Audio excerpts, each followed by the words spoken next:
साकत जिल्हा परिषद गटातील पै चिराग मंगेश आजबे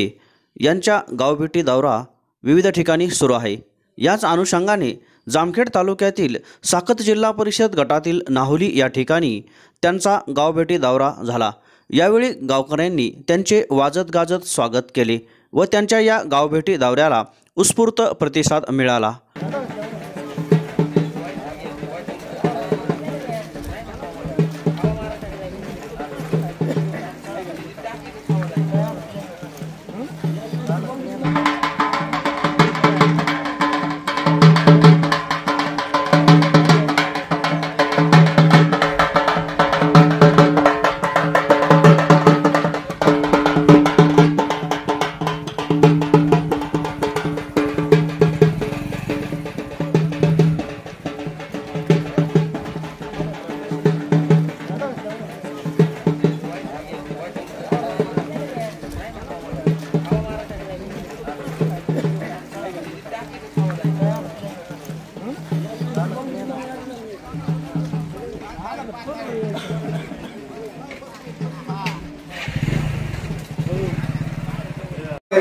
यांचं प्रथमतः मी नावली ग्रामस्थांच्या वतीने सहर्ष स्वागत करतो। आज या ठिकाणी खरं तर जिल्हा परिषद पंचायत समितीच्या निवडणुकीचा बिगुल वाजलेला आहे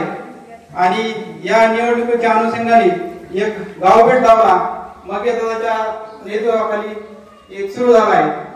आता खरं पाहिलं तर मंगेदादाला तिकीट पाहिजे होतं, पण त्याच्या वैयक्तिक अडचणीमुळे त्यांना 3 अपत्य असल्यामुळे तर भविष्यात अजून ते जोमाने काम करतील आणि आपल्या गावातून मी आपली अपेक्षा करतो की सर्व ग्रामस्थांना विनंती करतो की आपण चांगल्या पद्धतीने दादाच्या पाठीमागे खंबीरपणे उभं राहावं, एवढीच विनंती करतो आणि थांबतो। चिराग मंगेशदादा आजबे यांना निवडणुकीसाठी उभं करण्याचा निर्णय घेतला आणि त्या निर्णयातून पुढे त्यांना आपल्याला दोन सहकारी आपल्याला काम करायला संधी भेटणार आहे, कारण की मंगेशदादा तर 24 तास अवेलेबलच असतात आपल्यासाठी आणि त्यांचा मुलगाही अजून एक त्या कामासाठी आपल्याला जोड भेटणार आहे। मंगेशदादाचं काम पाहिलं तर तालुक्यामध्ये प्रत्येक गावामध्ये आणि प्रत्येक सर्वसामान्य शेतकऱ्यापर्यंत पोहोचलेला आहे आणि त्यांच्याच या कामाच्या जोरावर त्यांचा मुलगा आज उमेदवारीसाठी इच्छुक आहे आणि रोहितदादाच्या माध्यमातून 100% त्यांना उमेदवारी भेटणार आहे। आज खरं पाहिलं तर आपल्या गावातील भरपूर त्यांच्या माध्यमातून कामं झालेले, विकास कामं झालेले, प्रत्येक शेतकऱ्यांच्या हाकेला ओ देणारा नेता म्हणजे मंगेशदादा आजबे अशी तालुक्यामध्ये ओळख आहे आणि या नेत्याला आपण एक कुठलंही पद नसताना आज तालुक्यामध्ये 10 वर्ष झालं काम करतायत, कुठलंही पद नाही, कुठली काय नाही, तरी प्रत्येक कामात ते आंदोलन असतील,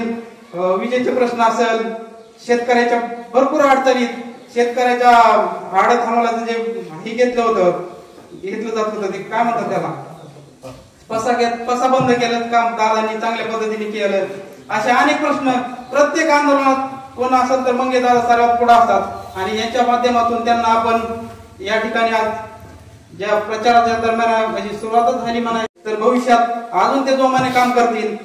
आणि आपल्या गावातून मी आपली अपेक्षा करतो की सर्व ग्रामस्थांना विनंती करतो की आपण चांगल्या पद्धतीने दादाच्या पाठीमागे खंबीरपणे उभं राहावं, एवढीच विनंती करतो आणि थांबतो।